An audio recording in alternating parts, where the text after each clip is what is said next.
Hello, welcome.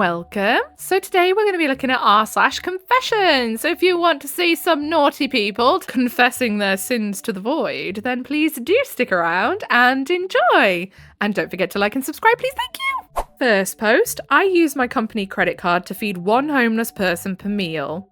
My company rakes billions in profits. I work in a high-level sales role for a top 50 tech company, AI/sales engineer.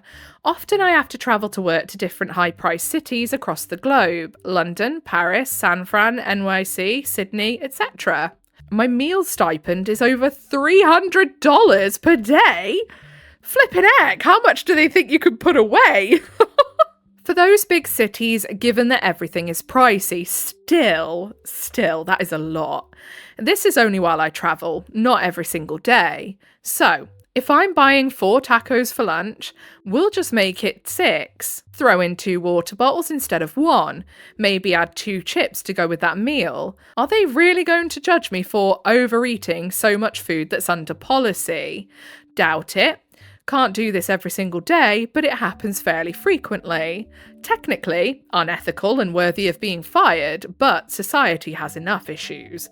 Been doing it for the last 2 years here, no stopping now, always brings a smile to both mine and their faces being handed a nice, warm, full meal.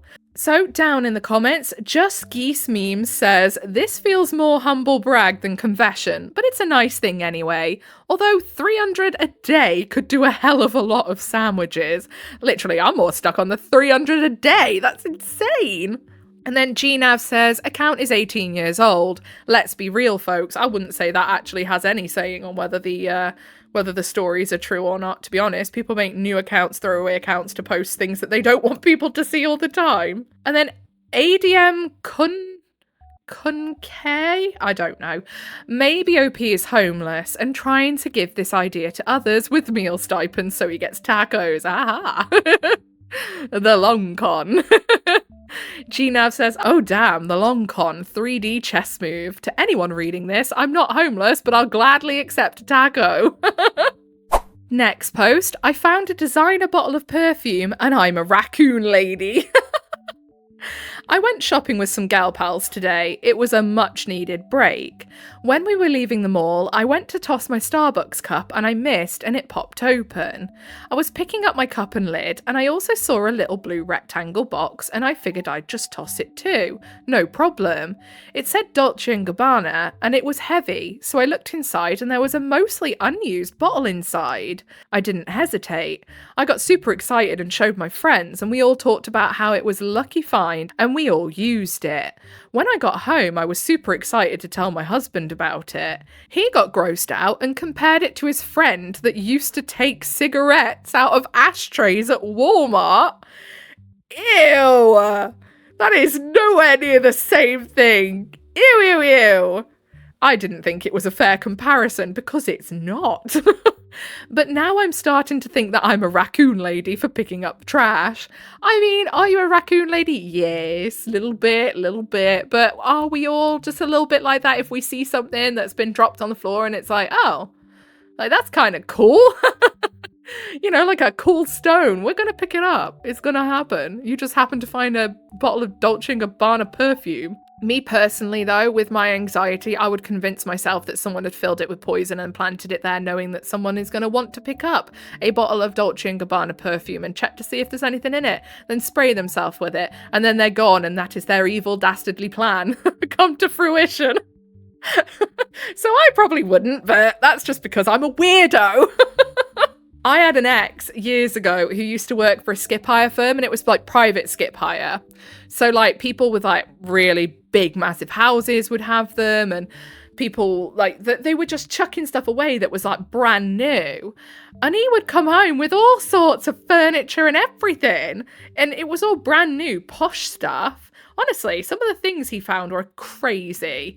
I drew the line at when it was like I drew the line at like food, even if it was packaged well. I was like, I ain't eating that. You can crack on, love, all you want, but no thank you. Not for me. So down in the comments, NoAnnual9619 says, your husband's just mad you found a treasure. Definitely not the same as a cigarette. Literally. And then the OP says, oh my god, so I have been going back and forth with different friends and family and have gotten mixed reactions. Some think it's icky and literally the definition of trashy. Another saying it's a good find. My mum says it's something a raccoon would do, so I guess I'm a raccoon now. And then Lady Grinder says it was by the trash, not even in it. It was a lucky find, but whatever. Trash pandas are clever, clean, and dexterous. Wear that bandit mask with pride. Next post, I stole from my friends and now I lost them forever. The other night, my friends and I went out and we had a couple of drinks. I was intoxicated and I don't know why, but I stole something from them. The next day, they came to my house and confronted me about it. I lied to them and said I don't know what they were talking about, but they caught me out and I confessed to taking it. They told my parents what I did and they're disappointed in me.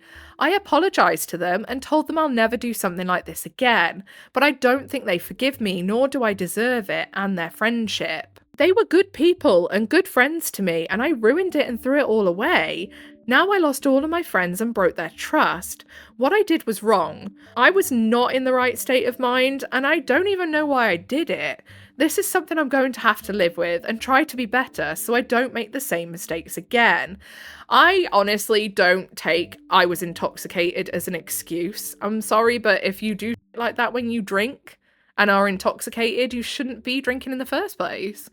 And then obviously they've got some sort of proof that you did it for them to come directly to you and be like, hey, why did you take this? You know? If you were a decent person, you'd be like, oh my god, I'm so sorry, I was drunk and I woke up this morning and realised for some reason I'd taken it and I was literally going to come bring it back and have a laugh about why the hell did I pick this up, you know?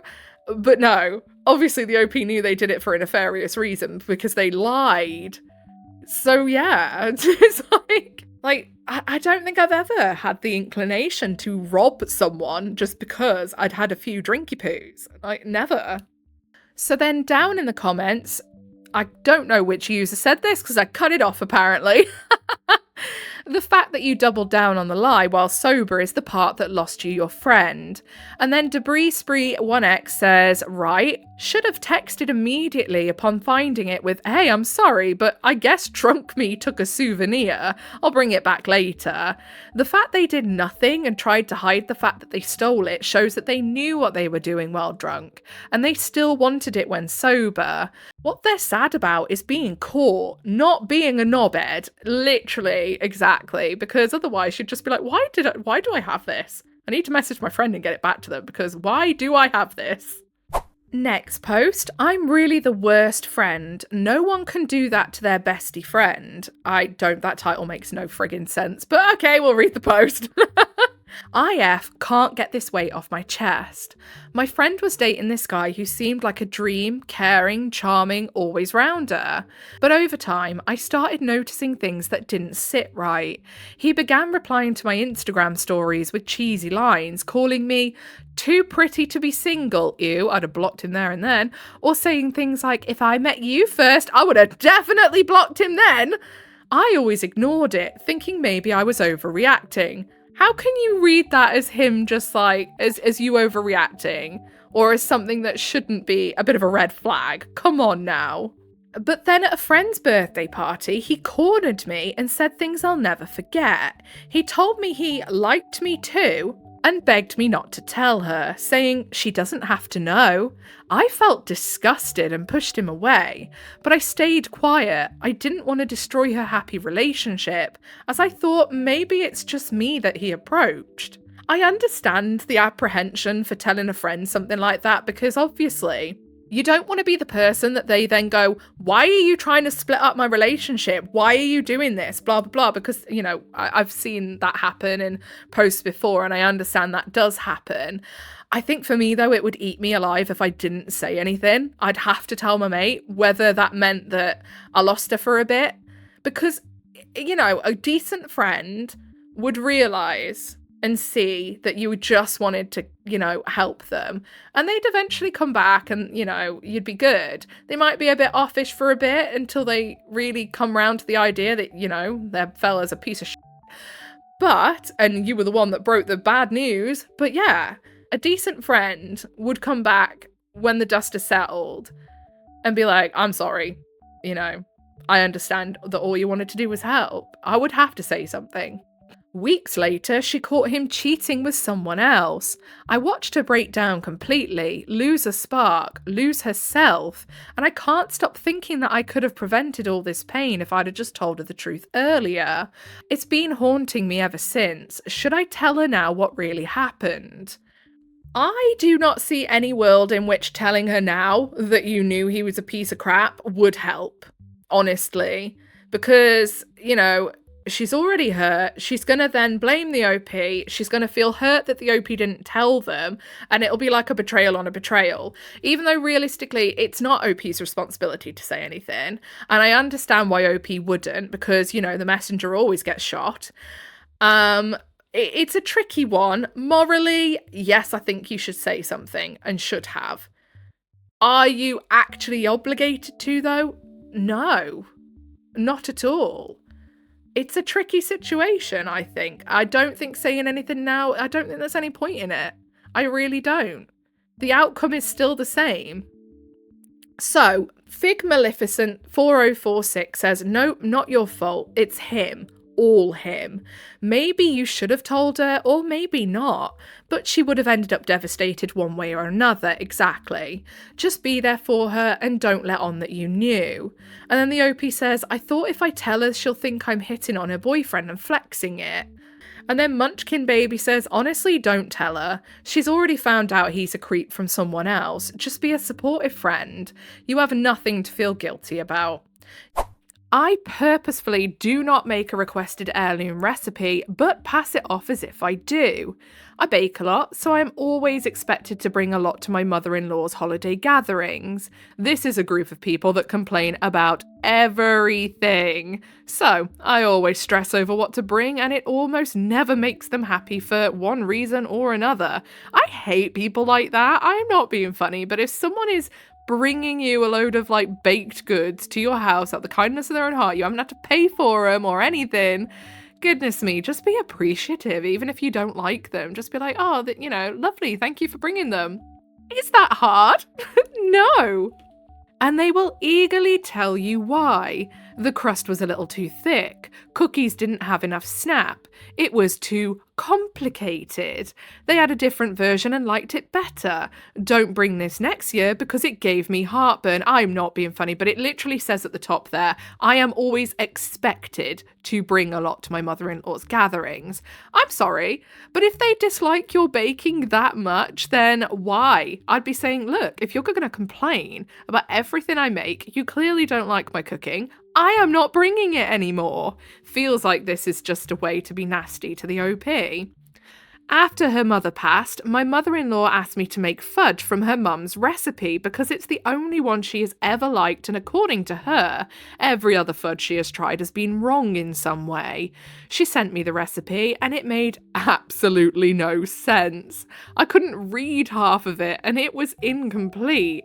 Mother-in-law got snippy when I asked her a few clarifying questions, so instead I found a basic-ass fudge recipe from a cookbook I had and made that, telling her that I figured it out.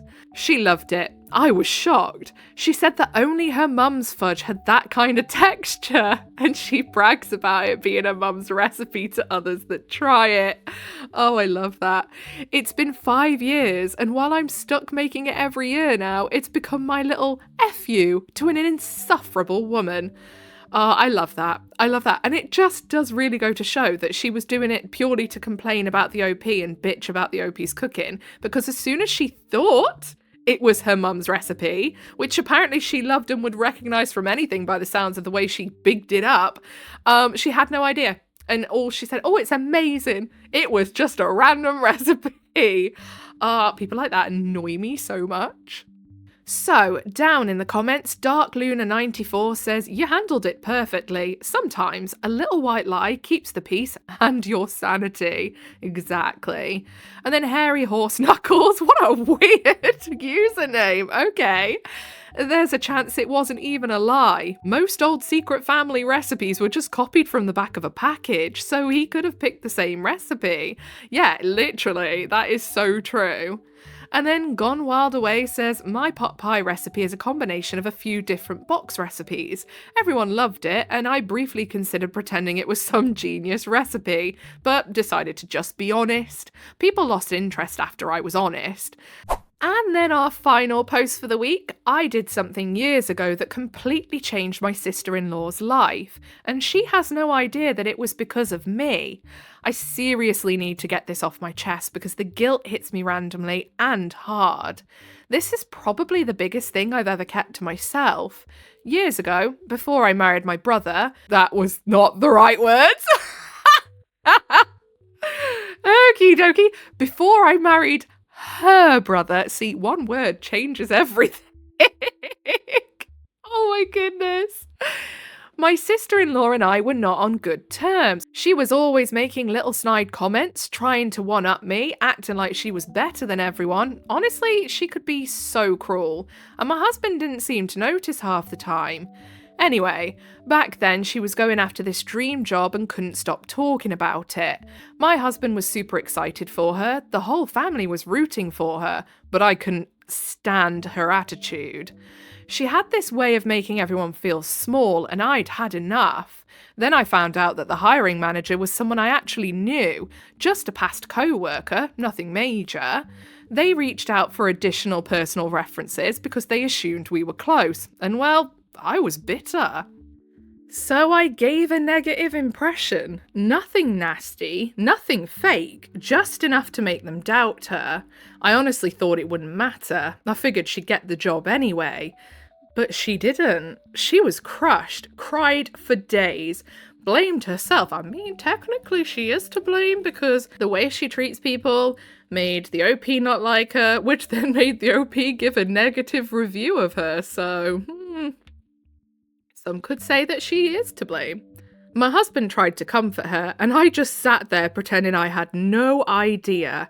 Everyone thought the company just went in a different direction, but I knew I had played a part. I mean, don't say that for certain though, because if they were contacting other people, and she is someone who, by the sounds of it, genuinely treats people in her life like crap, I would not be surprised if OP was not the only one who gave a negative review of her. Because let's be realistic here, if they're contacting past employers, they're contacting other people, and then the only one to say anything negative was the OP, would they really listen to that, or would they just take it as, OP's opinion was the outlier and not, the standard opinion of her? I don't think so. So I feel like it's not just the OP who has had something negative to say. Now, years later, I'm married to her brother. She's calmer, treats me better than before, and sometimes we even laugh together, and she has no idea that I'm the reason she didn't get that job that could have completely changed her career path. Honestly, the guilt hits me way harder now than it did back then. I think about how her life might have gone differently if I'd have just stayed quiet.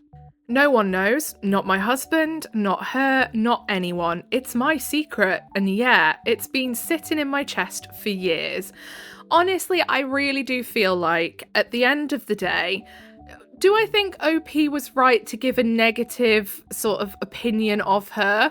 Well, if I was asked about someone and that person treated me like shit, and I knew the person, I was friends with the person asking for the opinion, I'm not going to sit there and big the person up. I'm going to say, honestly, I don't think they're a very nice person, I'll be honest, because I'm not having that on my back if they employ her and she turns out to be an absolute twat waffle to them all. Do you know what I mean? So I don't think OP's in the wrong. Could OP have chose to say nothing? Yeah, of course she could have. Of course. Would that have been the better option? Maybe. I don't know. But again, personally, if it were me, I would have just been like, look, I don't get along with this person. I don't think they're a great person. And that'd be that. Because obviously, if it's someone I know and someone I'm friends with, I'm not exactly going to hold back and just be like, oh, well, I'm just giving no opinion whatsoever, you know, because I certainly wouldn't be lying and giving a good one. Also, I have never heard of a company just asking to ring people you know and asking for a personal reference. I have never heard of that. Job references, yeah, but like personal references, no. How like actually delusional about your own bad behavior do you have to be to put down people that you know you have treated badly? Like that just goes to show that the OP's sister-in-law was just an inherently, at the time, bad person. Because they had no thoughts or whatever about the fact that, oh, well, I treat this person quite badly. Maybe they won't say anything nice about me. Like, they were that egotistical that they thought that nobody would say anything bad, despite their behaviour. So down in the comment, Agent Rage says, what did you tell them about her? So then the OP replies and says, I told them she's not a good fit. Is that all? So you weren't even like really being mean about it. You were just like, no, she's just not a good fit for reasons. And then S. Floridian says, and they must have heard the same from other people around her. They must have referred. It's not like her personality was a secret known only to you. I would never reject a candidate if just one referral is negative. Exactly what I said. Exactly. And the others are great. It's a no when multiple opinions match. So, you can let go the guilt, and you did the right thing by giving an honest opinion, and maybe did her a favour by forcing her to be a better version because of that. Okay, so I think that's where we're going to leave it for the day. If you made it all the way to the end with me, then I appreciate you very, very much. If you give a little like, subscribe, notifications on, that is your initiation into the Coven of Void. Welcome. Whatever it is you're doing for the day, I hope you have a really good rest of the day. Bye!